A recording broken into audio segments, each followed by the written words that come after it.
Everyone has a dream that fills their heart. A journey they must take. A destiny to fulfill.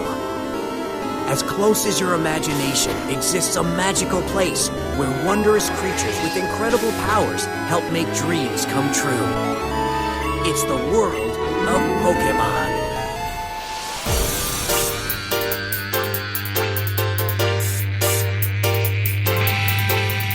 Welcome to Now Playing's Pokémon Retrospective Series. Prepare for more trouble than you've ever seen. And make it double, we're on the big screen! Part of Now Playing's Video Game Movie Review Series. Enough with the game. Hosted by Arnie. So you're addicted to caffeine. I could stop whenever I want. These are just choices. Another round, extra shot. Black as night, thank you, sweetie. Justin. Get me the hell out of here! And Stuart. To them, this is just one more challenge. They follow their hearts. That is what sets them apart and will make them Pokémon masters. This podcast may contain detailed plot spoilers and mild language. This is what a Frenchman would call caliente fiesta. Listener discretion is advised.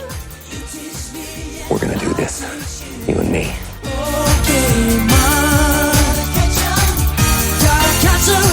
Gotta catch 'em all. Today we're discussing Pokémon the movie 2000, aka The Power of One, aka Revelation Lugia, aka Mirage Pokemon Luigia's Explosive Birth. That's my favorite one. Yeah, I like that one actually. Explosive Birth. Starring Veronica Taylor, Akui Otani, Rachel Lillis. Directed by Kuniko Yoyama. This is Arnius, your mythical podcastmon host. Pika Pika Pikachu! Wondering what I won't do for Pikachu. And this is Justin, still trying to figure out who thought it was okay, no matter what culture, to market something called pocket monsters at children. I can't believe I didn't even realize that's what Pokemon stood for before this retrospective. I was like, oh, that's what that means. Pocketmon. Why do they put the hyphen over the E, though? Oh, well, they're Japanese. I'll just chalk it all up to that. But welcome to an era of the world where everything was better if it ended in 2000. Windows, 2000. Office, 2000. Movies, 2000. The Chronic 2000. Indeed. And this is really where it kicks in. We're seeing the multimedia empire like, all right, we're going to have a game out one year. We're going to have a new season of the TV series, and we're going to have a movie. Repeat 19 more times until we catch up to present day. This thing is a factory. It's amazing how consistently they put out product for their audience that's hungry for it, that never tires of it. Yeah, while it may be a factory, though, Pokemon Gold and Silver for the Game Boy Color, which were coming out around this time, Game Freak intended that to be the end of the Pokemon franchise. It was like, we've done all we can do, Gold and Silver, and then Crystal for the special edition for the Color. We're done. Wait, how many units did it sell? Yes. Okay, we'll keep doing it. Yeah, Nintendo then slapped some sense into them. And, we've kind of already talked about the Game Boy games, and you've done a good job explaining it to me. I think with each consecutive Pokemon show, we're going to look at a different style of game. I think this time we really need to look at the phenomenon that came 8 months after the first video games, the trading cards. Oh boy, I'll never forget Christmas 1999. It was the year I started to realize that my nieces and nephews, one half of them were really good, but the other half were really brats. And you guys remember Mortal Kombat, how I had to go beat a certain nephew at Mortal Kombat? I do recall. Well, it's Christmas Eve, and that's when we'd have the family Christmas because all my sisters had their own kids at that point, and so they'd then retreat to their own homes for Santa to come that night and have their own Christmas morning. So Christmas Eve, and I just wasn't feeling Christmassy that year. We stopped buying gifts for each other when we're doing this, that secret Santa, like, put a gift in and you could steal it 3 times. I bought a $100 Best Buy gift card, and yet it was the best thing in there, so I walked out with my $100 Best Buy gift card. Why am I not surprised? I'm going to just buy myself a gift. Well, somebody stole it, and then I stole it from them, and I'm like, I'm keeping my gift card. I don't want no photo albums of us.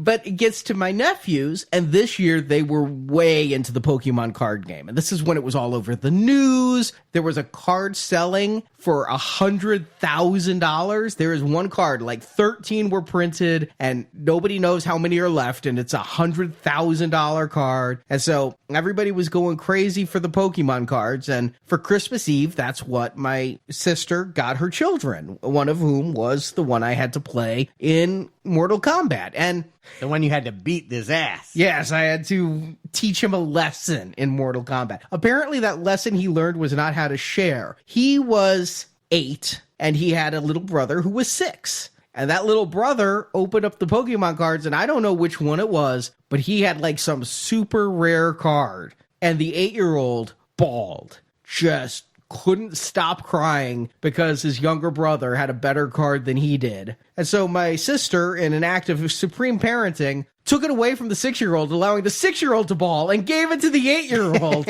And so the 8-year-old was now happy, and the 6-year-old was crying all the way home. That is all I knew about the Pokemon card game until recently. Yes, we became aces. Card sharps. We were awesome. I've never done this before, and I don't recommend it, but we decided to learn the game in about 40 minutes and then enter ourselves into a tournament of lifelong players. It just so happened Marjorie stumbled upon a gaming store here in town and texted me from it, hey, there's a Pokemon tournament next Sunday, Super Bowl Sunday. You guys could come and learn the Pokemon cards, and it's $60 to enter. And I'm like, $60? No way.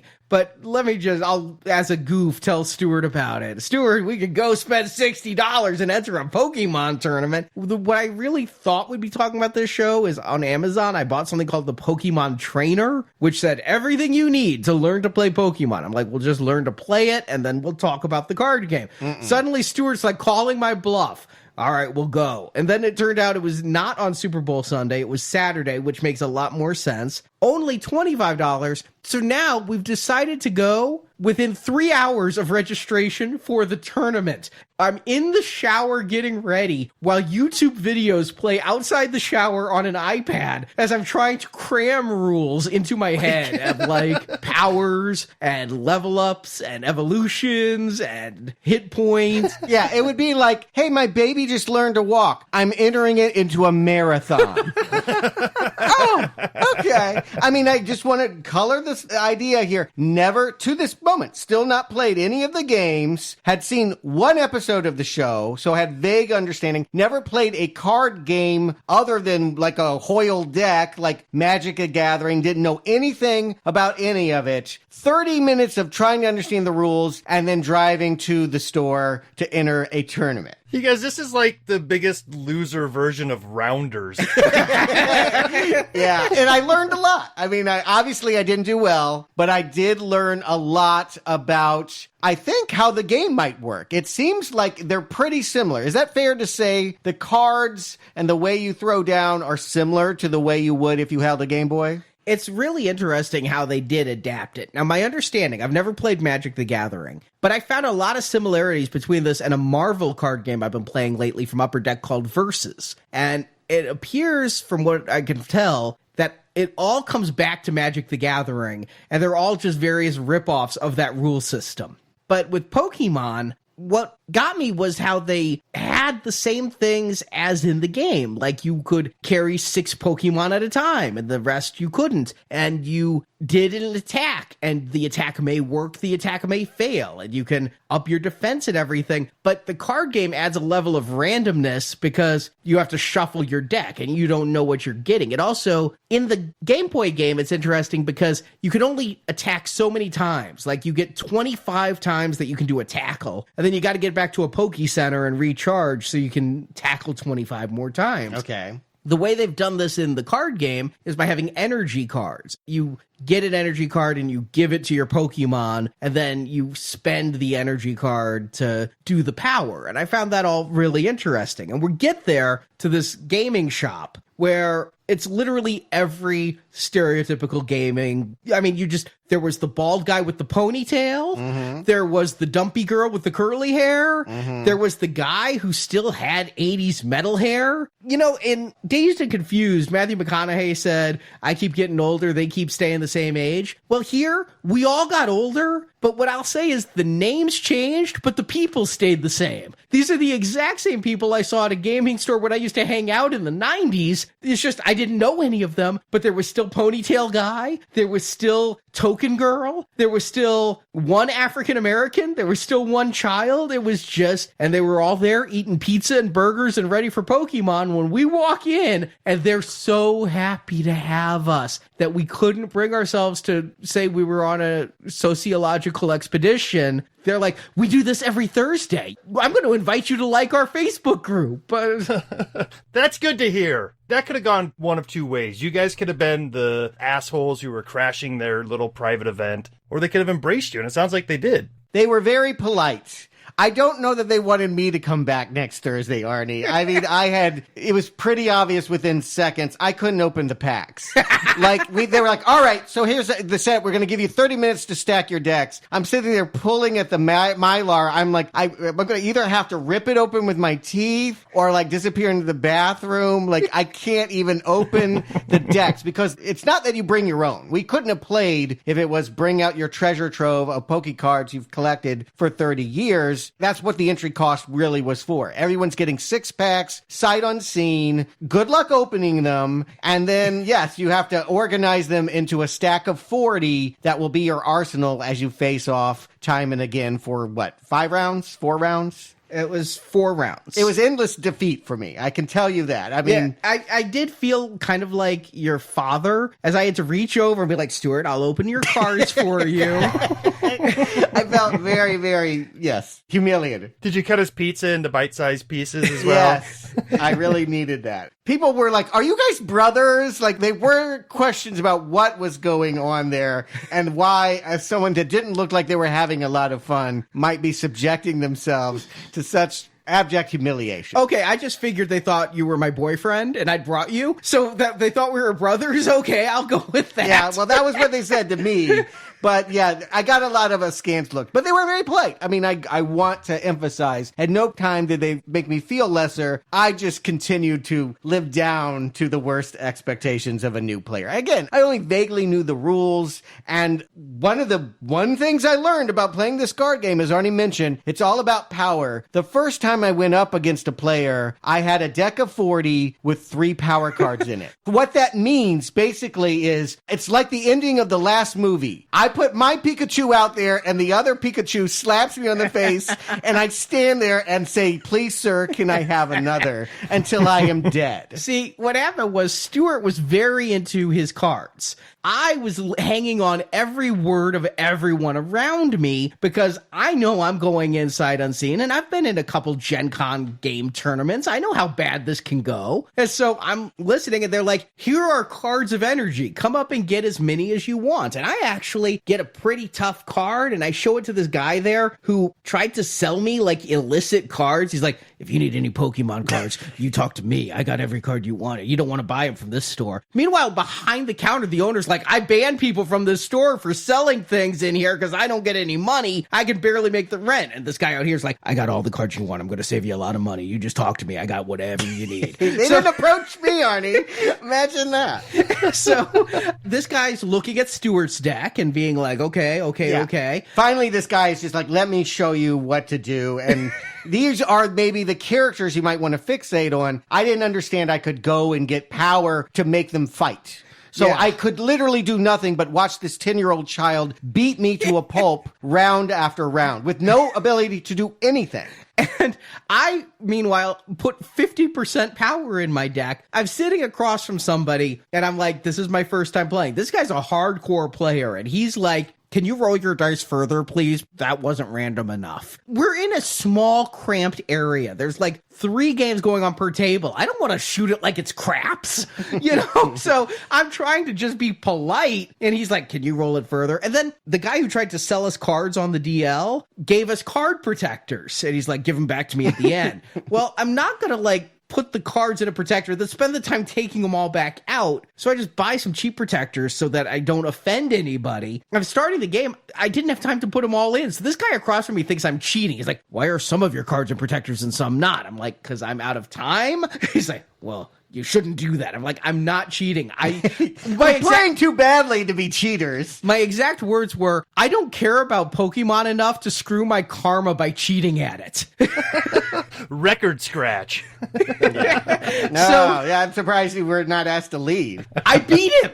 I won my first game ever. That's I beat this guy. And I was glad. He was a little bit of a know-it-all. He was polite too, but yeah, there was a little bit about, you're not rolling it correctly. That he came at me later with lots of advice, unsolicited. And then round 2, I was playing against the guy who offered to sell cards on the DL. I got my bass handed to me. Yeah, the second round was interesting. They were kind enough to say, okay, go and get some energy because you can't spend all day just being brutalized. They let you cheat. This was an official Pokemon tournament. Yeah, I know. I mean, this had the Pokemon software determining the matches and everything. Mm-hmm. This was a regulation tournament for ranking in the National Pokemon League, and they felt so bad for Stuart, they let him cheat. Yeah, I mean, I had revealed who I was. The next thing I learned was not all of these characters fight. Like, I was like, okay, now I got power. I get the blackface Pokemon. Remember I mentioned that last time with the controversies? I'm like, oh, he's cool. And he can, with a little bit of power, he can do his thing. He can't hurt them.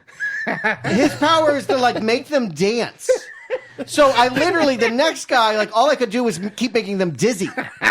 I couldn't, get hit points on any of them. So, now I'm a black face. They turn him into purple face, but I'm a black face dancing around after having one round of completely falling on the mat. Now they're just getting dizzy. Now, I go up against, the 10-year-old you're playing, who, this kid had a remarkable resemblance to Arnold Drummond. Yeah. And I get there, and I think this kid cheats. Because I get there, he's got all his cards laid out. Now, I know from the stickler from round 1, I'm supposed to be able to cut his deck. I'm supposed to see him shuffle his deck. He's there, everything's laid out. I'm like, I don't think I feel good about this. And so I actually, ref, he didn't shuffle in front of me. And so I forced him to shuffle and I cut the cards. I'm the only person who beat him that whole day, but I'm the only person who was a big enough dick to say, I need to see you shuffle. I think the reason he beat everybody else, that kid cheats. Yeah, and, it's a 10-year-old, so he's got that going for him. Nobody wants to, get too bent out of shape that he might be, counting cards or whatever the hell you're doing to cheat at Pokemon. I finally did get a round where I did do damage. By the third round, I was getting a groove. I was at least holding my own, but it didn't really change. Another thing, these decks sometimes have these super cards that have this shiny holographic quality. It means they have 200 hit points. So yeah, you can go in there and do 30 points of damage. They're still going to kill you long before they're ever going to die. And so it was my ass handed to me every round. I came in dead last from the competition. No one asked me back, but no one was rude either. Hey, you won one game because there was an odd number of people. The computer decides who sits out and just gets an automatic win. And Stuart was, after 2 rounds, the computer's like, well, it's obviously this guy who sits out. Yeah, I won the round where I played against no one. I ended up 2-2, which I think is pretty respectable for having never played before and invited back many, many times. And I felt bad. Here's what I'll say.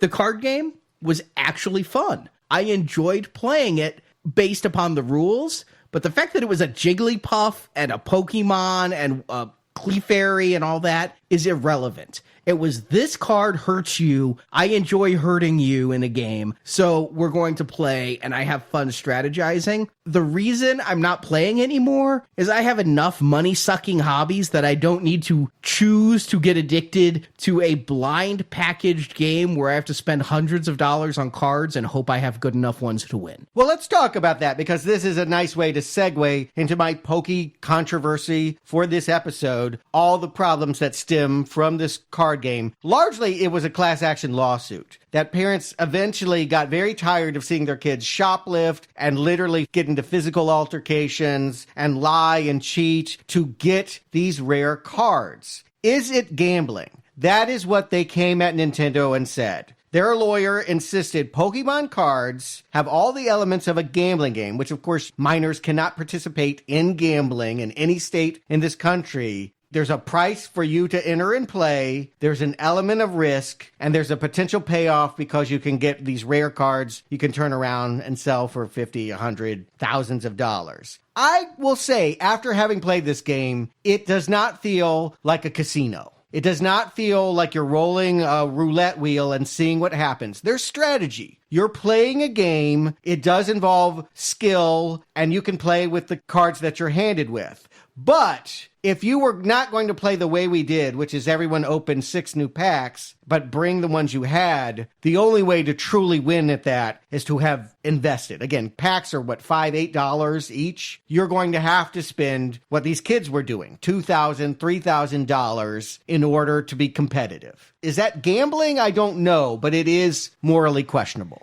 The courts threw it out saying that it's not gambling because you can't lose anything. What's happening is you're purchasing cards. You are paying for cards. There's no chance you're going to open the deck and you're not getting cards. The chance is you might get a card better than others, but that's not gambling. That's like saying that in Charlie and the Chocolate Factory, the magic ticket inside the candy bars was gambling because you'd buy a candy bar and hope there's a magic ticket inside. No, you're paying for the candy bar. Here, you're paying for the cards. The court said absolutely not. They were suing under RICO statutes, which is specifically mafia organization. And the courts are like, no, you're idiots. Go home. Stop wasting our time. But you know what? There is an addictive quality to anything. And yes, it is truly, if I could just go on Thursdays and play Pokemon and not spend more than $25 a session, I might do that as something to do. But I'm not going to because It's not $25 a session. It becomes hundreds and thousands, and I can just play other games that are cheaper.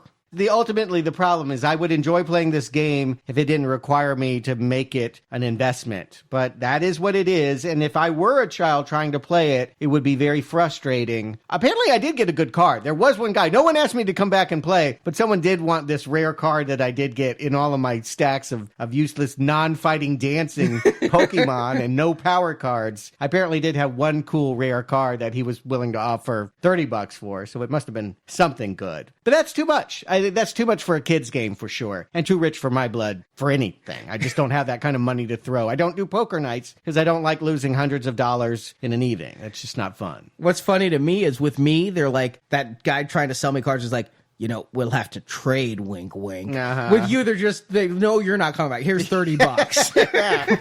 Yeah, it was pretty obvious. Yeah, I'm glad they didn't come down on the fact that they thought that was gambling because, it's no different than baseball cards. If we're going to teach kids that collecting is okay, but once it gets to a certain point, then that's bad because it's gambling, then I think it just comes down to, is that lazy parenting? You don't want to keep an eye on what your kids are doing? Keep in mind, this was the 90s. I feel like everybody getting a rare card was the Pokemon version of participation trophies. Yeah, I don't know much about the cards. I just remember Tyler in his room had a few select ones with holographic stickers in the corner that he had propped up in a Pokeball display, and I couldn't even tell you what was on them, but I'm guessing they had at least some sentimental value to him. Well, if he had one of the Illustrator cards, I mentioned there was a real rare card last time. The Illustrator card is the rarest of all cards. 39 were distributed. What's funny is it doesn't even help you in the game. It is zero value for playing, and yet it sells on eBay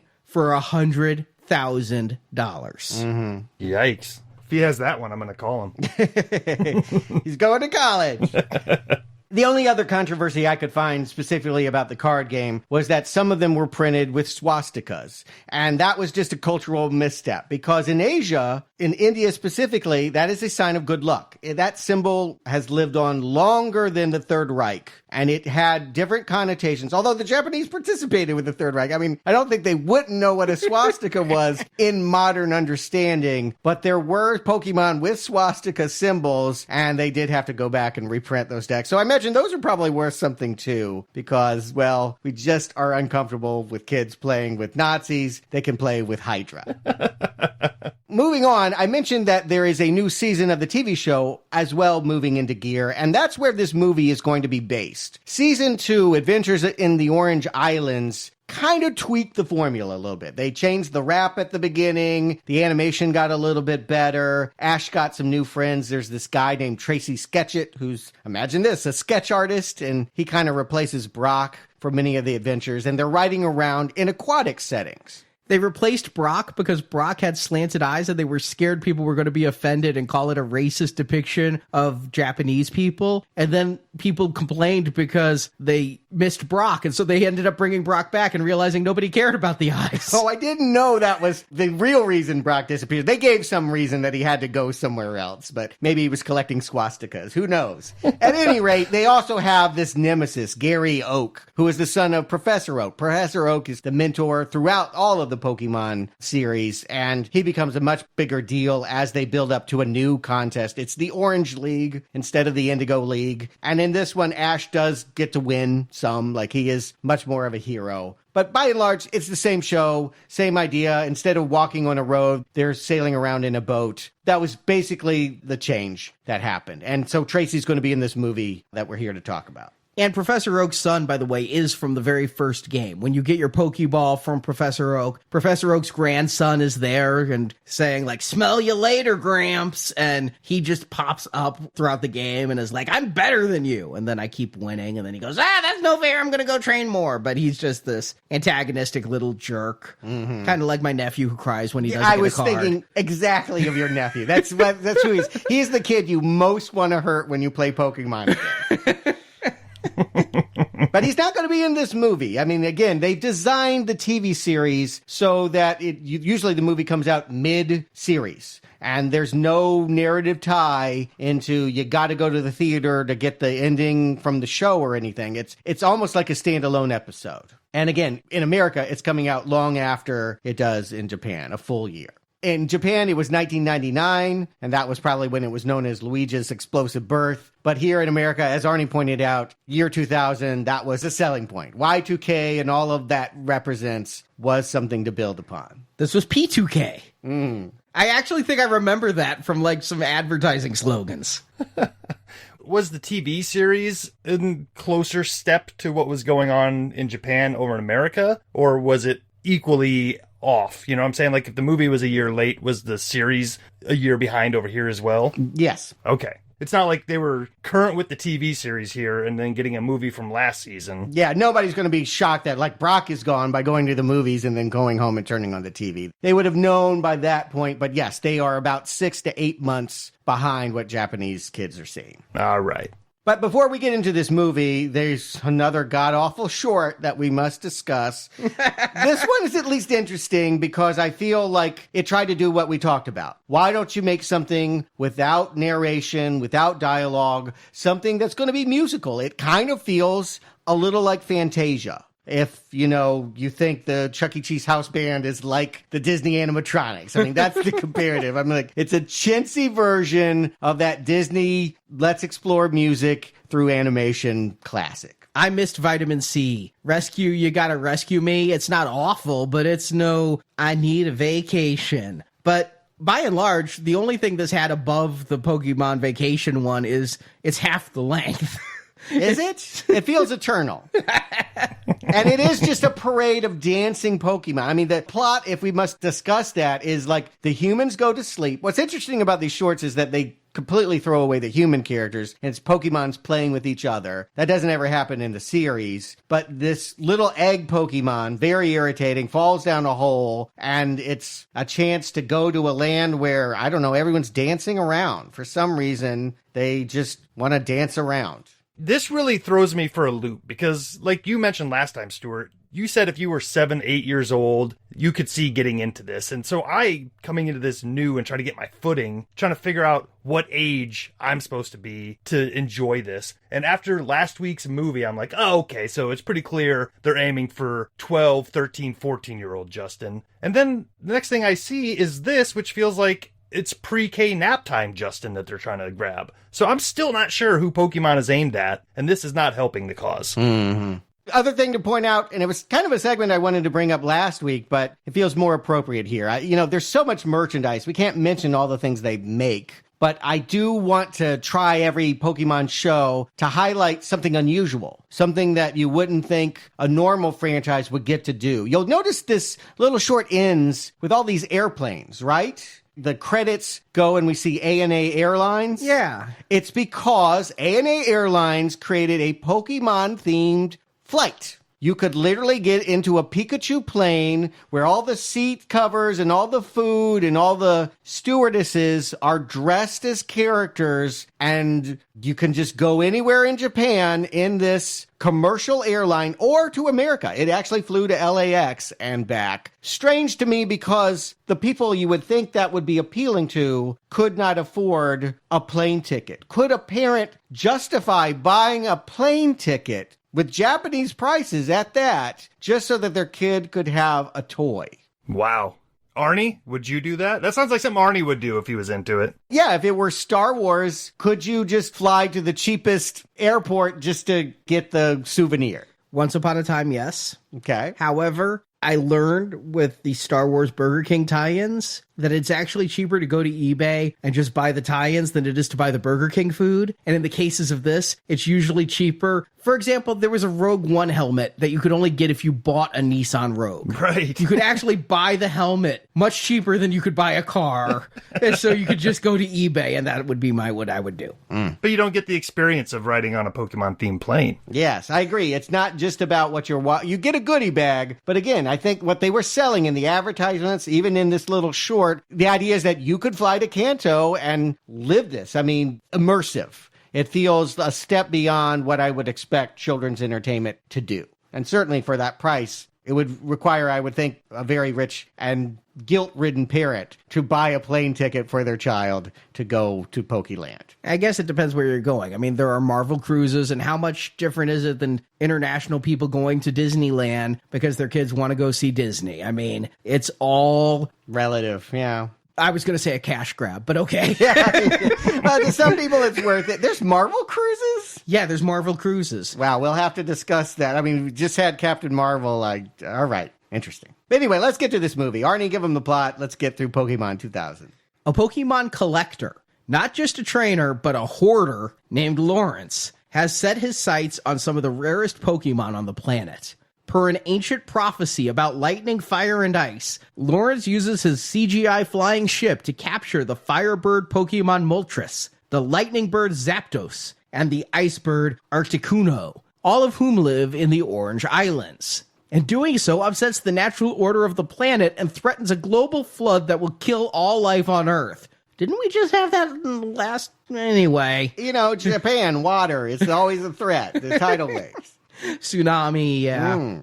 But as if by fate, Ash Ketchum, the 10-year-old Pokemon trainer, along with his friends Tracy and Misty, and his trusty Pokemon Pikachu, are taken to the islands during a storm caused unintentionally by Lawrence capturing Moltres. And there they meet Melody, an island native who's the maiden of the island ceremony that annually pays tribute to the three birds, I think.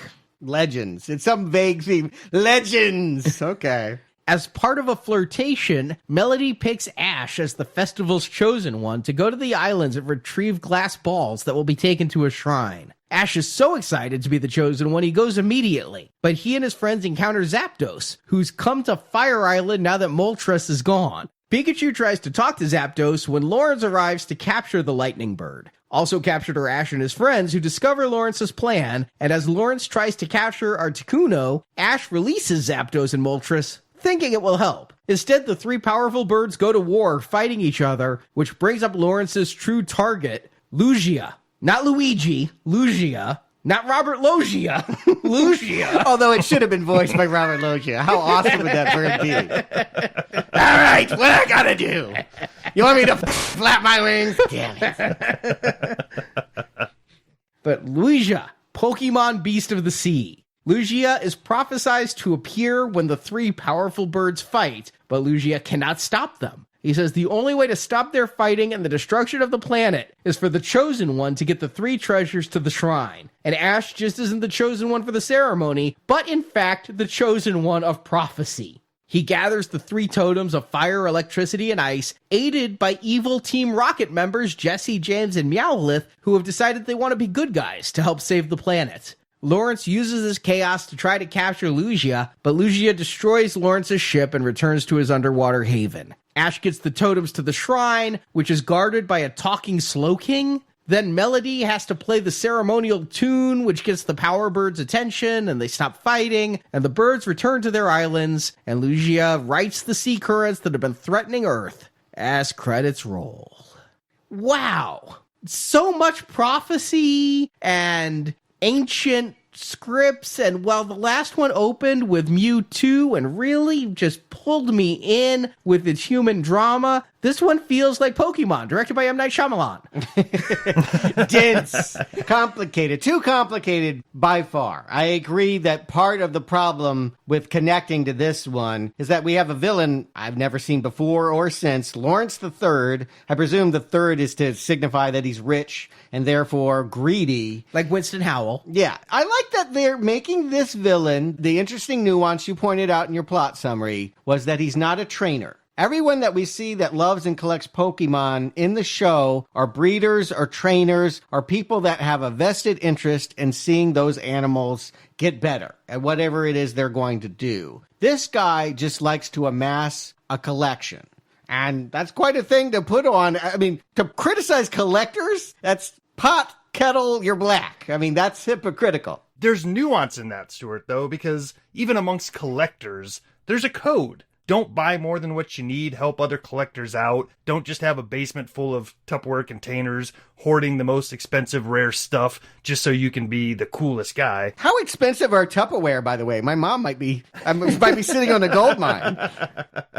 To me, this was the message that kind of drew me into this story, was like, oh, okay, we're teaching kids, you got to catch them all. We're teaching kids, some things are rare, some things are more expensive than others, but don't be an a-hole about it. Mm-hmm. So I kind of like where they're starting off with this. Okay, yeah, I didn't see that watching the movie because there are so many moving parts, but if that were something that they drilled down in and emphasized, if I knew much about Lawrence and he was really a character and we got to see that lesson being taught, I think that would have been helpful. That would have been relevant as the whole genetic stuff they were talking about last movie. Yeah, my go-to was he's one fur coat away from Benicio del Toro in Guardians of the Galaxy. He just wants to have this menagerie of rare Pokemon for the sake of having a collection. And this is where I do see better animation. I complained last week that the animation was not as good. Here, I didn't notice CGI doors and things last time, but this guy's ship is clearly 3D rendered, looks like nothing else in the movie, and it's kind of cool looking. You saw this a lot in the 90s where they were trying to bring in that new look and side by side, and it isn't seamless by any means, but at least, I appreciate that they're trying to give us a bigger theatrical experience. And they've updated their color palette, too. That last movie seemed kind of toned down, but this one, they're getting more vibrant with the moving parts. Their backgrounds seem to be a little bit more detailed in the hand paintings and stuff like that. So there is a step up in at least the production value here. Yeah, and there's 3 very colorful birds. What he's going to fixate on are Moltres, Zapdos, and Articuno. Spanish counting. I noticed that as well. 3, 2, 1. It made me think, well, Pokemon 2000, that was kind of a thing, right? Like there was this whole Aztec, end of the world prophecy. Yeah. Oh. I wonder if they were trying to, they called it Pokemon 2000 because it was the year 2000, but there was a lot of anxiety about apocalypse. And I do think that with Aztec, and I don't know, maybe I'm overreading counting down in Spanish, but what we do know for sure is that as these birds are taken out of their elements and their islands, it is upsetting the balance and causing the world to yet again threaten to be flooded. And so, yes, in hoarding, this collector threatens us all. I was surprised how quickly he catches Moltres here at the beginning, because he's talking to some Pokemon just who is there simply so he can espouse his evil plan to us, the audience. And he's like, well, I will get this, and I will get this, and I will get this. And I think that will be the whole plan of the movie, is he's going to one, he's going to the other, and the climax will be around him getting the third, right? He's the villain. No, like, boom, I have the first one. Let's go after number 2 now. That's all in the prologue. I was like, oh, okay. That didn't take much time at all. It doesn't seem like it's hard to get these birds. Yeah. Again, a big problem I'm going to have with this movie is that Lawrence is just not developed. I want to feel like he's capturing them because he's got an edge. You know, they're legendary. Nobody else has been able to do this. We have all of these Pokemon hunters roving the islands, and this is the only guy that can do it. I want to know more about him, and it's just very perfunctory the way that they're going to go down. And we're very quickly cutting to the boat with our heroes, our season 2 heroes. I want to point out that this is, Ketchum, Misty, but with the new guy, Tracy, and with some girl with green hair I've never seen before since Marin. Now, here I had a problem with the animation. Did you guys notice that, like, when you have a far shot where the people's heads are really small, their eyes are really vertical, and it almost looked like some weird kabuki mask, like their eyes were going halfway down their cheeks and just, like, this blackness. I thought it was almost like a VHS type warping or something, but I was watching this in HD, so I'm like, that's just bad rendering. I think the Flash software didn't do so well. I mean, you are aware anime, big eyes, that's a thing. Right. And when it's up close, it looks normal. When it's far away, it looks like their pupils are melting down their face. I did not notice this, but I'll take your word for it. It wasn't a problem for me. Basically, we're meeting the whole gang. They're opening their balls, and every Pokemon that they've met and captured in season 2 so far is swimming along with them when they get hit by a sea storm being caused because Moltres has been captured, and they wash ashore at Shamuti Island. I do like one joke here.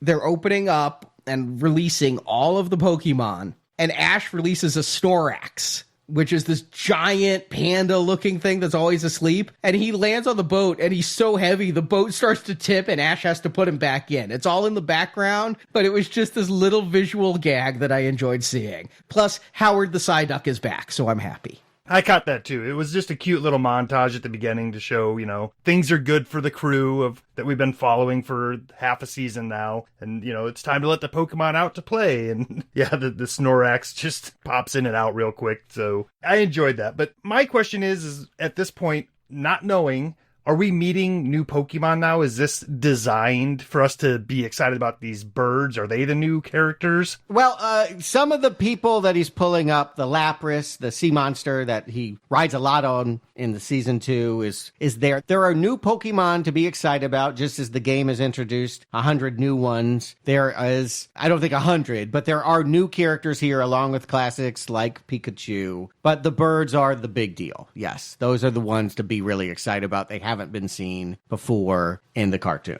Okay, so at least they're showcasing new characters in the story to a degree. Yes. And they get to this island where it's very important to the culture to tell basically the plot that Ash needs to follow. That if there is going to be balance restored, it's going to be for him to go to each bird island, capture a crystal ball, and put it in a kind of like a quarter-eating arcade machine. I don't know. That magically does something. All right, I got a lot of questions here that this movie never answers, and it frustrates me, but maybe you guys can help. First of all, we're introduced to this new girl, Melody, and she's too cool to be wearing one of the island outfits, even though she's the maiden of the festival this year, but she's not going to wear one of the masks and things. But she sees Ash, and she's immediately asking Misty, "Are you his girlfriend?" No? Okay. And she's like kissing him on the cheek and things. There's a attraction. I think, okay, this is a movie. What is setting it apart from the series? What is going to make this worthwhile? I think what's going to happen is, even though they're just 10, it's going to end with Ash and Misty revealing their feelings for each other. Never happens. There's a lot of, is that your girlfriend? Is that your boyfriend talk going on? Like, so much so that, like, it is getting back into that kindergarten, first grade humor that gets to the point of annoyingness. Yeah, it is a scandal, right? And, like you have a crush on someone at 10 years old, maybe something you don't want everyone to know. Playing with that embarrassment feels right. And yeah, exploring something about Misty, who is just this constant third wheel that never has much to offer other than her repulsion to bug Pokemon. I can't think of anything that the series has told me about her. Why not explore a love triangle where this new character threatens to move in on her man? It would have been nice to do something with her. they set it up very well. You know, it's not breaking new ground here in storytelling terms. It's a stereotypical story, but the stereotype always ends with a resolution. And here, it's just like, okay, I'm no longer going to try to come between you and Misty, even though you two aren't an item. That was very frustrating that you have all of this setup with no payoff. Yeah. The second question I have is, okay, it seems like this is an annual ceremony they have because Melody says she's seen her older sister do this routine so many years, but now she's getting to do it. And so every year, somebody has to go to these 3 islands, get these glass balls, and put them in the shrine. Is somebody then taking them back and hiding them again for next year? Yeah, that's a crap job. I don't know who gets that stick, but yeah, short straw. Guys, you haven't been parents, and Easter rolls around every year, and somebody's got to hide those eggs. Yeah, but it's like Ash has trouble getting the fire orb out. Pikachu's like, here's the fire orb, and Ash is like pulling and pulling. I think he's going to break the glass. It's like he is at the beginning of Raiders of the Lost Ark, where you see the gold idol, and Indy is taking the gold idol, and nobody has seen the gold idol since the days of the Incas. Only here, this happened again last year, so it's not really that big a deal. I don't think it is a big deal. I mean, I think what makes it a big deal this year is that Lawrence is actually upsetting the balance. This would otherwise just be a play, a staging of ancient times and when some hero did have to do this for real. But I think when they go and get the balls before, it doesn't do anything. This year, they actually need them. Because as the birds disappear, the seas get more treacherous. But to continue with my Indiana Jones analogy, this would be like using the Sankara stones from Temple of Doom as a paperweight. Yeah. I mean, it's an Easter egg hunt for the Sankara stones that actually can allow me to rip people's hearts out and have severe mystical power. If somebody had dropped one of these glass balls, the world would be doomed, and they were just treating it like a goof. Yeah, they should have had a play in which someone, has construction paper, crystal balls, and they can just show everyone eating dinner. It's like dinner theater. They could just do it right there and enjoy it and have a meal, and now we're done with our festival. The fact that he actually has to go to these islands is convenient because we want big excitement and we get more... I know, it's, again, better than the TV series kind of action with these tidal waves and boats flipping and Team Rocket coming up. They're always liking to dress up. That's a big part of how we laugh at Meowth and Jesse and James. Here they're riding in a giant carp submarine and end up washing ashore on Fire Island. Only that's not a carp. That's some kind of Pokemon, right? Because from what I understand, there's no real animals in the Pokemon world. So there's no carp like we would have in the fish. That's like some carpity or something that would evolve into a carposterolus or something. Yes. I didn't dive that deep, but I'll go with what you're saying.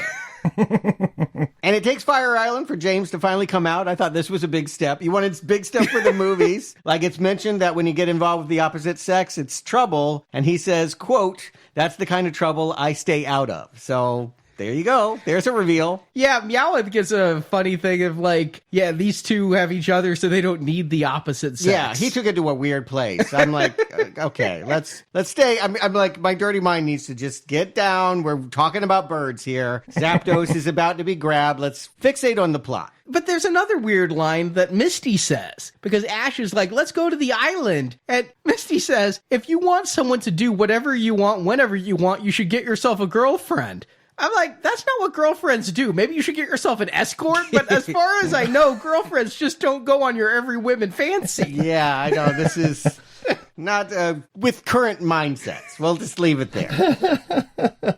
Or written by a 14-year-old who's never had a girlfriend. So there you go. Once again, I'm wondering who this is aimed at. Meanwhile, they cut back to characters that you haven't seen in the movies yet, but are fairly common in the TV show. I'm wondering how this translated for you guys. When we cut back to Pallet Town, we meet Professor Oak, who again is almost in every episode of the show, and we meet Delia, who is Ash's mom. Her very permissive, like, should be arrested for letting her child wander the countryside mom.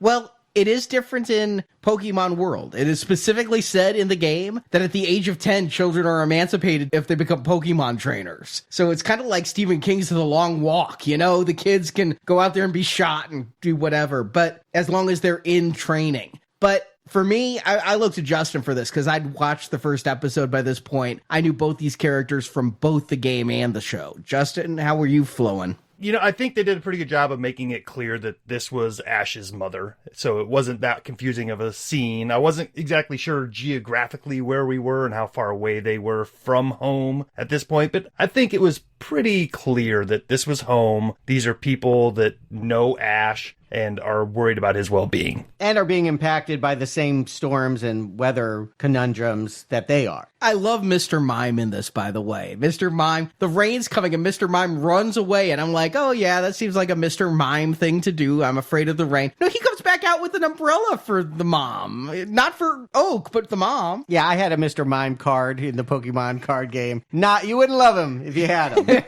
Stuart is not ready to reveal his favorite Pokemon yet, but I'm going to tell you right now, Mr. Mime is my least favorite.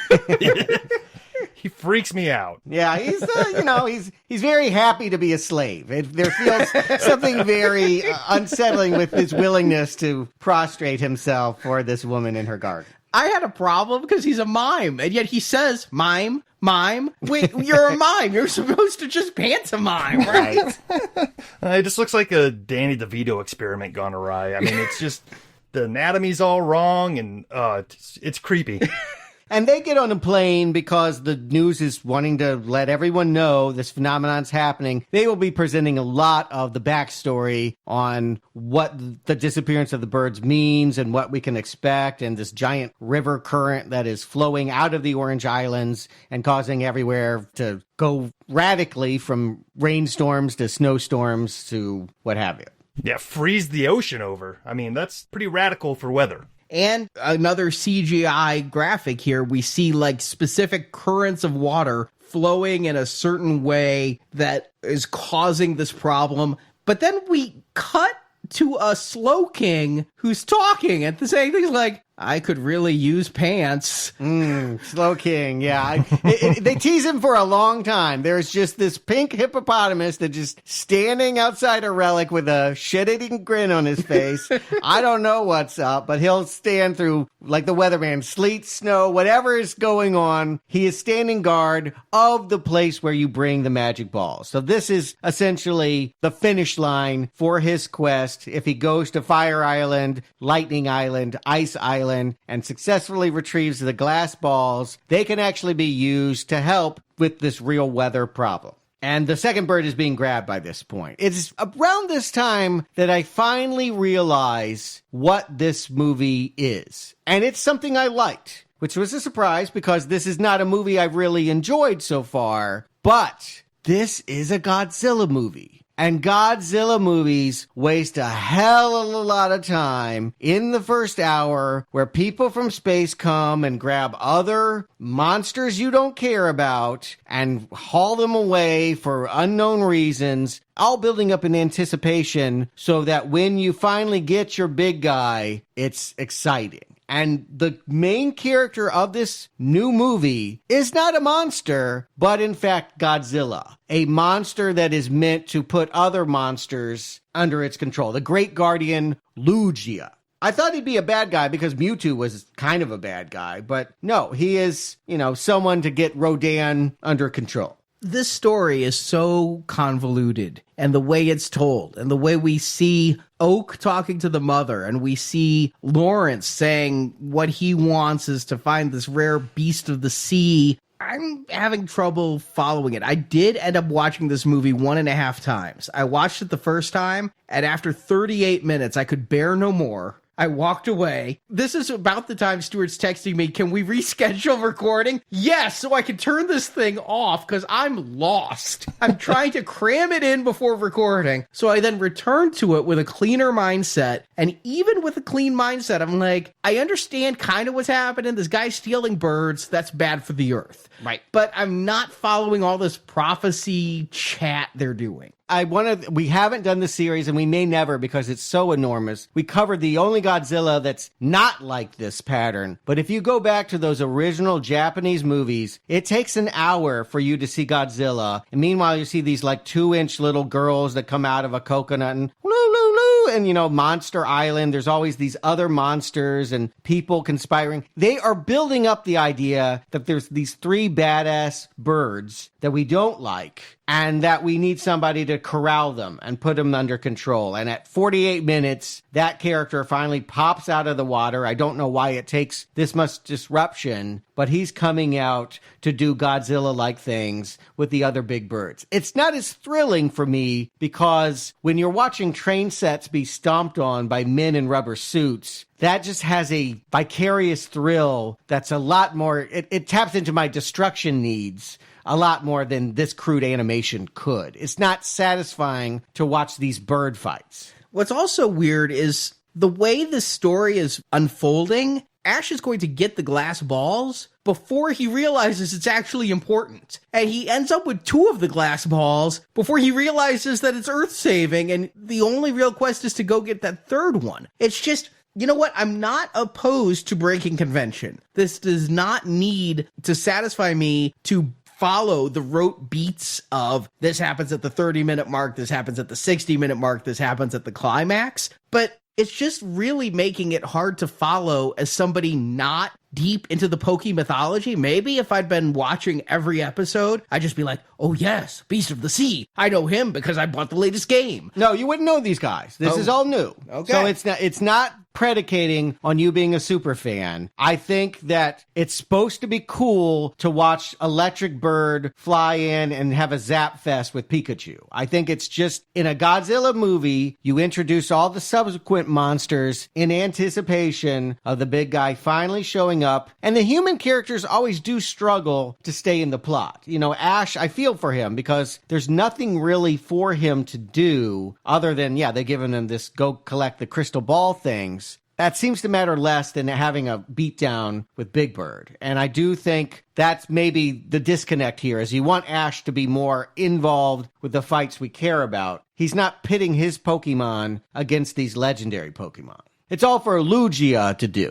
And I think that is probably the most disheartening thing to learn about this movie, is because you're right, it is confusing despite all of the exposition they're giving us with newscasts and talking to Slow King, who's giving us bits of information, and the Islanders who have parts of the information. I was kind of hoping, like Arnie, that these characters were things that kids who follow the series and play the card game understood, like, oh, as soon as Lugia shows up, this is going to happen. But it's, as it turns out, it's just a pointless quest that is set up to take 45 minutes for no reason other than, hey, this looks kind of neat on screen. Yeah, I mean, if it were a Godzilla movie, it would be fun to just watch these things senselessly bat into one another. I mean, that's just man in suit going at man in suit is always fun. But crude animation battles in the water, not the same thing. I mean, yes, the city in the sky crashes. There is some destruction, but I just don't think it's thrilling in the same way because it's in a different medium. I just don't think you can make an animated Godzilla movie. I wouldn't want to watch that.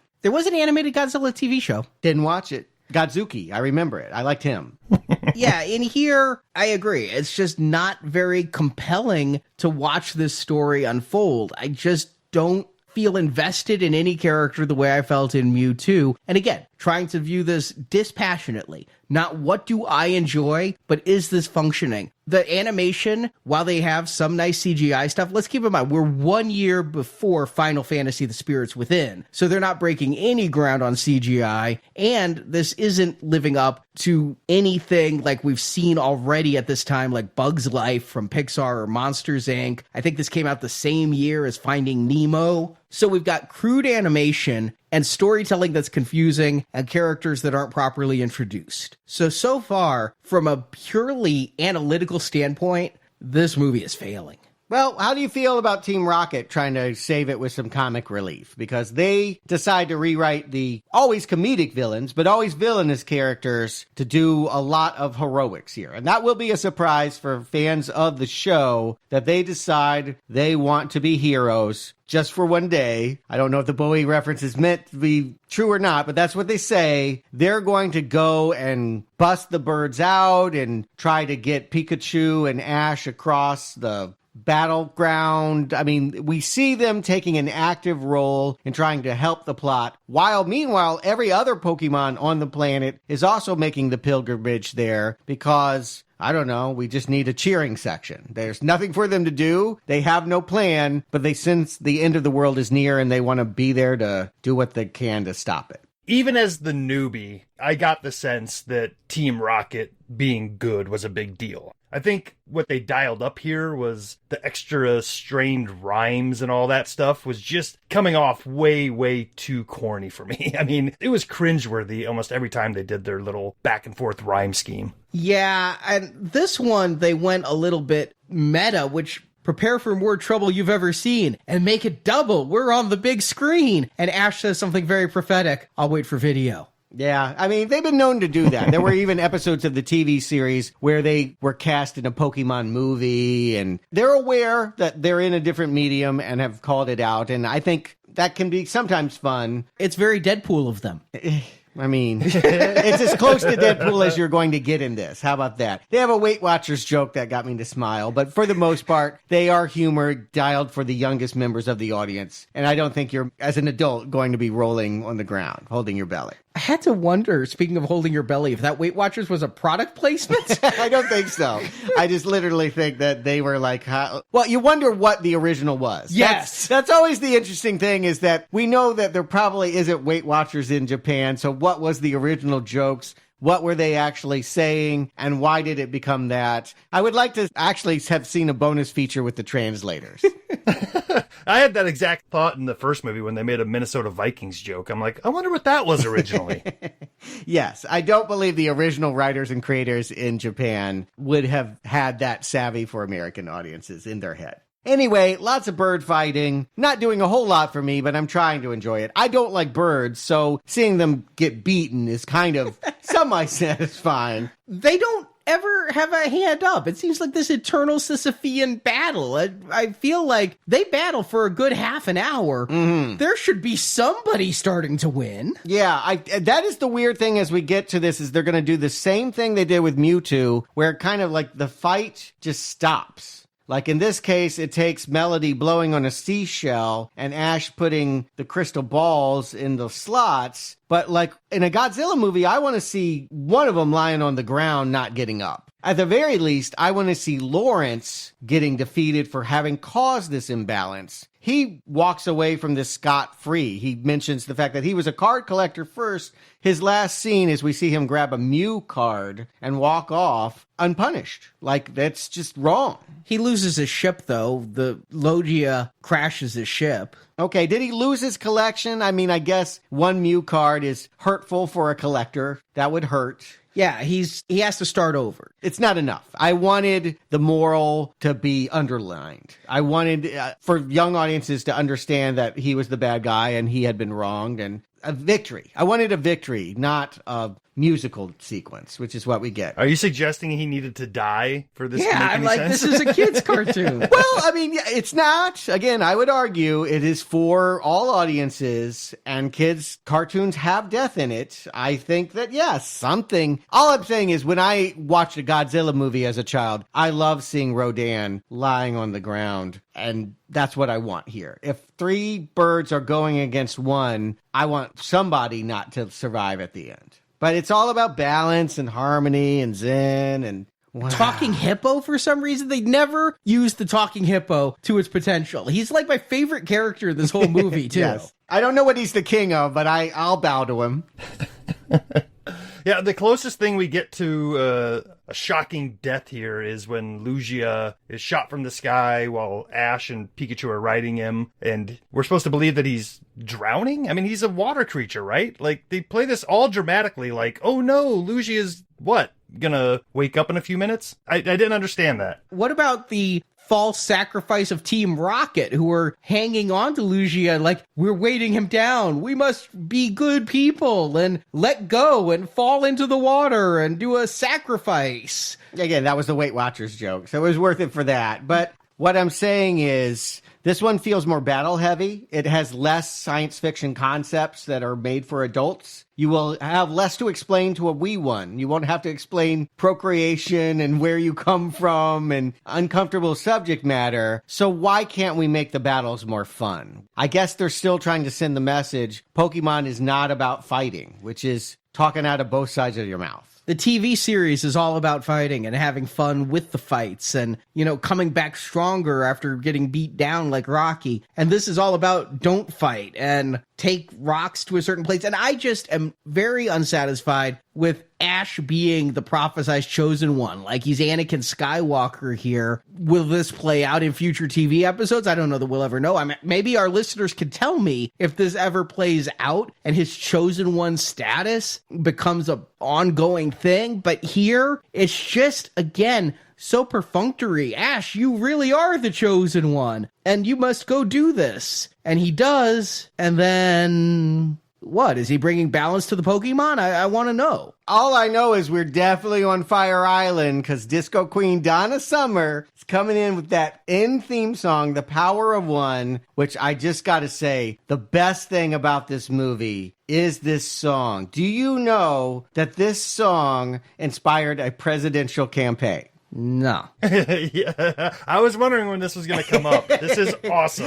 It is totally awesome. It could almost be thrown into the unusual merchandise. Pokemon had a presidential candidate in Herman Cain, Godfather's Pizza Tycoon, with his wacky 999 tax plan. You might remember him from the lineup of 2012 Republican candidates. He ended one debate by saying, quote, "A poet once said, life can be a challenge. Life can seem impossible, but it's never easy when there's so much on the line." Well, that poet is Donna Summer in this song. And it didn't stop there. On the campaign trail, all of his stump speeches featured lyrics from The Power of One.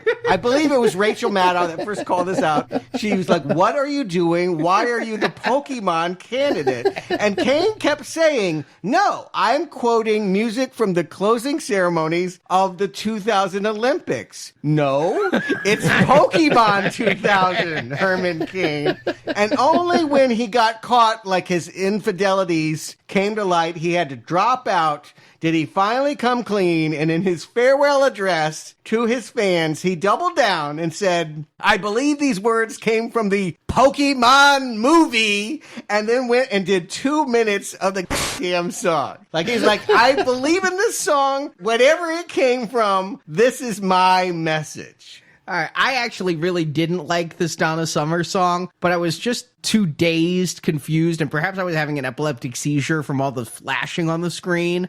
So the credits continued to unspool in front of my glazed eyes when all of a sudden Weird Al shows up with his Pokemon song. That, to me, is the best part of this whole movie. I knew you would love it. You're a Weird Al fan, and yes, I guess he did it for this film. Like, It wasn't just something they bought that he had done on an album. Like, he did Pokemon because he's a polka guy. I mean, he plays the accordion, and that's his shtick. I mean, I have all of his albums, and on every one, he does a polka medley where he does all the hits of the day, and he just does it in polka style, and it's actually sometimes the best track on there versus his parodies about food. And so, yeah, here, this was on the soundtrack, too. Just go get your Pokemon song. Yeah, Herman Cain loves it.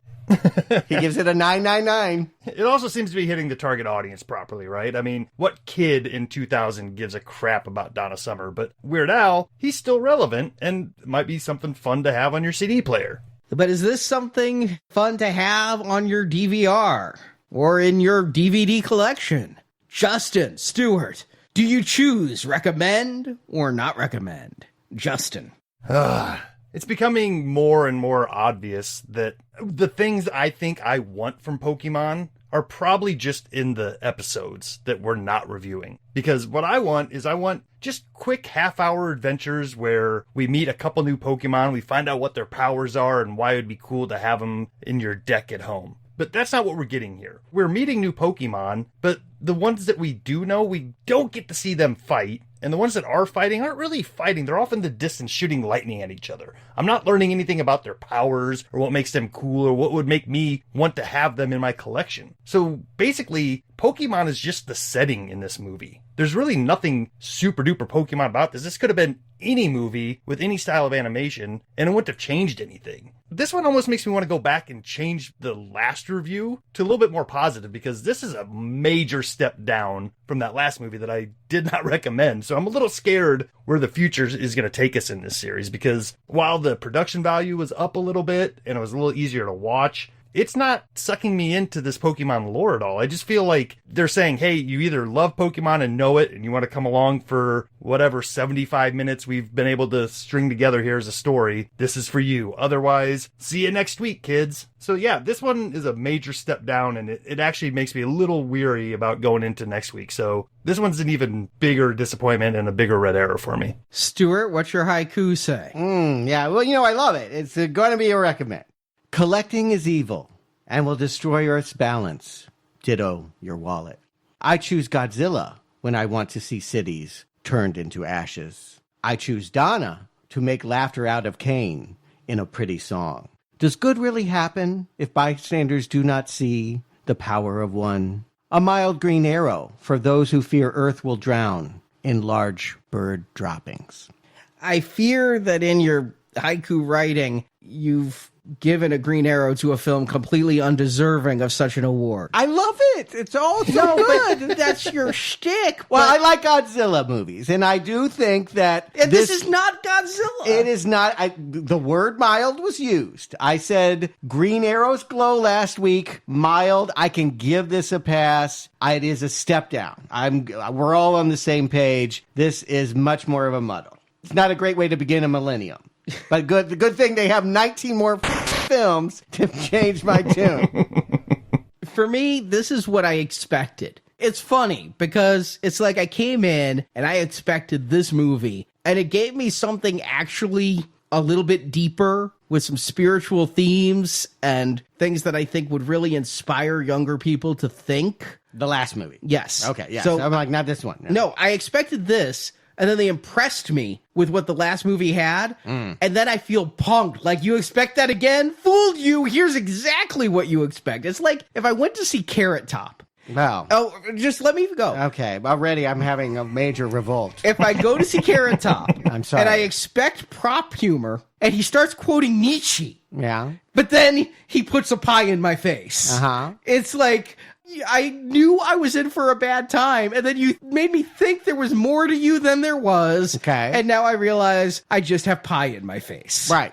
So it's a not recommend, and it makes me fear what the next 3 weeks have. But at least there's only 3 more. You know, we're nearly halfway done already. I mean, there's 4 if you count the live action thing. The live action thing I would actually see with or without Now Playing. Ryan Reynolds as Pikachu, count me in. It's this animated stuff that's truly... Now I don't know what to expect next week. It's like a game of Russian roulette. Am I going to get Mewtwo, or am I going to get 2000 and mess? I don't know. I mean, I think maybe part of why I can be kinder is I've been saturating in the TV series. You guys are seeing 2 lumps a week apart, and I'm having to watch, long runs of a show. And so this one feels a little bit better than average, hence the mild recommend. But it is a step down from what we got, and maybe I am expecting too little out of a Pokemon movie. Maybe they should try for more. Maybe they will fix the balance when we get to Pokemon 3 next week.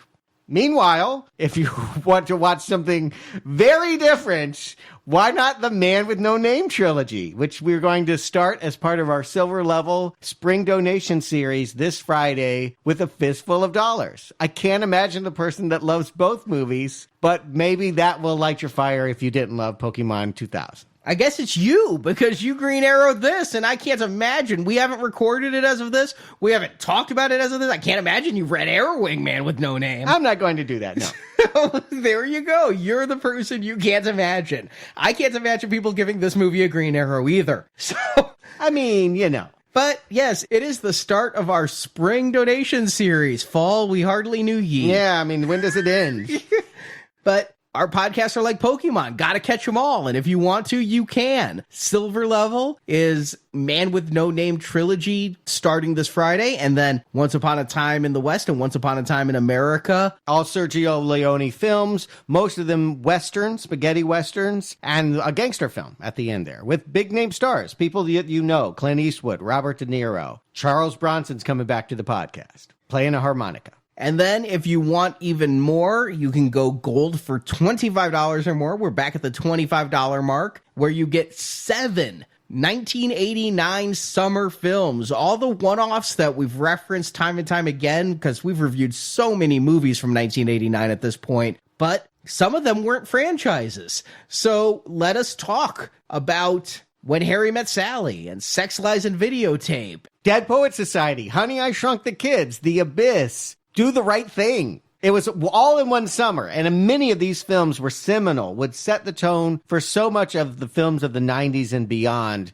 It's really incredible, a peak, really, in film summer movie going. And I think that it's fun to have the 30-year anniversary and reflect on all the different kinds, from family movies to action films, social dramas. They were all happening in that summer, and we're going to try to encapsulate it all, including the action franchise of the summer, which will be our Platinum series. Lethal Weapon 2 came out in 1989. We're going to cover all 4 Lethal Weapon films if you can go above and beyond for Platinum donation. And then we've got 2 levels above that because we've got stuff coming back from the grave. Oh my God. What levels are those? If you want all the Child's Play reviews. Oh, yes. Hey, Jack, Chucky's back in theaters this summer. Never thought I'd see the day. God, there's going to be, 8 Child's Play reviews? Because there were the 5 theatrical and then 2 direct-to-video and now theatrical again. Yes, and then, of course, the one I'm more excited about, Quentin Tarantino, his first film, Beyond the Weinsteins, should be really interesting. It's a treatise on old Hollywood. Flashback to the summer of 1969. Leonardo DiCaprio, Brad Pitt, Once Upon a Time in Hollywood is coming back. That means we can open the vault and offer everything that we've covered Tarantino before. Exactly. So all the details are up now at nowplayingpodcast.com/donate.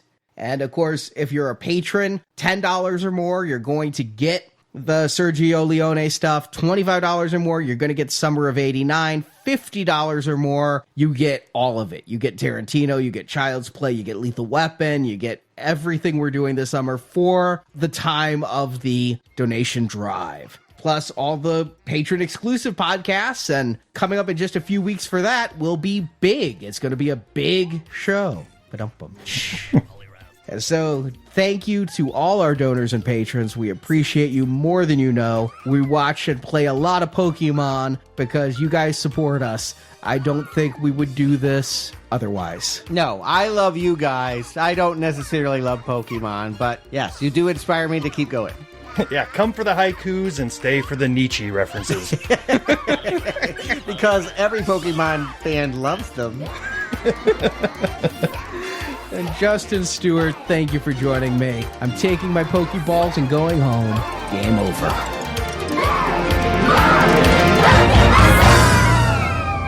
Think we did the right thing? I know we did the right thing, Jessie. And it feels great. Well, this is it then. Let's not say goodbye. Let's just say We're gonna die. Thank you for listening to this episode of Now Playing Podcast. We hope you've enjoyed the show. A celebration of the harmony between humans and Pokemon. Come back to NowPlayingPodcast.com each week for another new movie review podcast. Thank you all for everything. Maybe I'll see you again. Someday. Also at our site, you can find hundreds of other movie reviews, including Star Wars, A Nightmare on Elm Street, Independence Day, the Avengers films, Back to the Future, Batman, Superman, The Fast and the Furious, and more. Case closed, but still open until I solve it. Now Playing Podcast is a show without any sponsors or ads. We rely on support from listeners like you to keep Now Playing operating. I could use pants. You can donate to the show and, as our thank you, receive bonus podcasts. Over 150 bonus movie reviews are available to choose from on the Now Playing Podbean page, including Alien, Night of the Living Dead, Jurassic Park, Ghostbusters, Indiana Jones, Lord of the Rings, Psycho, Troll, and more. Find a full list of available bonus shows at nowplayingpodcast.com/donate. There's another credit on Pikachu's charge account. We've got to grab it. You can also join the Now Playing Patron campaign through our Podbean site. Patrons of $10 or more get a new exclusive movie review every month, plus even more perks, including one where you can pick a movie for our hosts to review. Find the details on our website. Take the treasure and put it there. You can follow Now Playing on Facebook and Twitter, where we post announcements of new episodes and where the hosts post movie mini reviews. Links to our social media pages are available on our homepage. I haven't seen this many strange letters since the last time I placed a personal ad.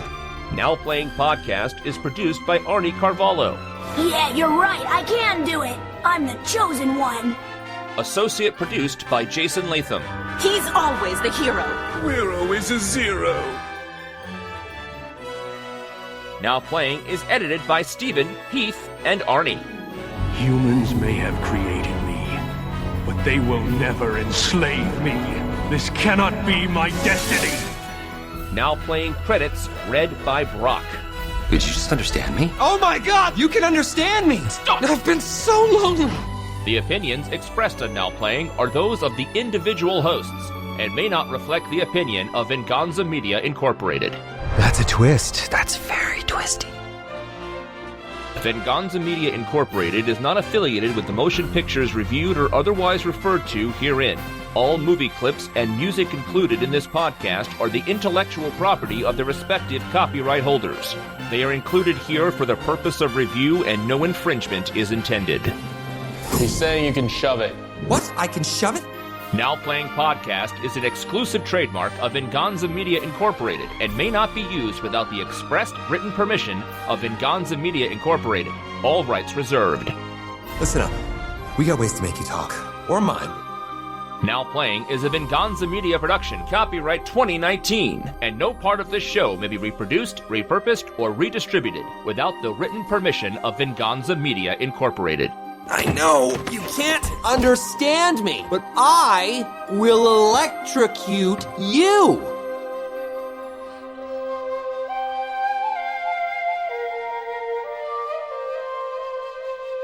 But once a happy ending. Team Rocket signing off again!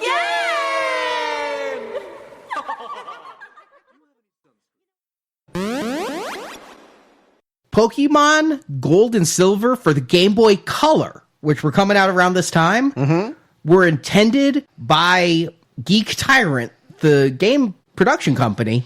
Is that it? Geek Tyrant? It's Geek Freak, I think. No, it's not Geek Freak. Game Tyrant? Game Freak. Game Freak. We will get there some way. Together, we'll stumble down this road. We just are uncomfortable with kids playing with Nazis. They can play with Hydra. Hold on. Banned Pokemon cards. Was the one with Mewtwo and the Hitler stash one of those? I wish. Or Meowth? Yeah, it was Meowth. Ultra rare Band Head Ringer training card. I don't know if it has a swastika, but it's $1,000. Good for all your alt-right friends. Ash is so excited to be the chosen one, he goes immediately. But he and his friends encounter Zapdos, who's come to Fire Island now that Moltres is gone. Fire Island is a popular gay resort on the East Coast, so, to each their own. That's cool. I support you. Pikachu tries to... I knew Fire Island sounded familiar. I did not know that. Yeah, you can have a good time. I don't think I would. But... They have Pokemon tournaments there. Yes, it's very big. Misty says, if you want someone to do whatever you want, whenever you want, you should get yourself a girlfriend. I'm like, that's not what girlfriends do. Maybe you should get yourself an escort, but as far as I know, girlfriends just don't go on your every whim and fancy. Yeah, I know. This is not with current mindsets. We'll just leave it there. I asked Marjorie, I said, if I want someone to do whatever I want, whenever I want, is that what girlfriends do? She goes, yeah, but I'm your wife. I said, yeah, but if I got a girlfriend, are you saying that? He's not pitting his Pokemon against these legendary Pokemon. It's all for Laguna. What's his name? It's all for Lugia. What? I went Lugia. Lugia. Yeah, okay. It's all for Lugia to do.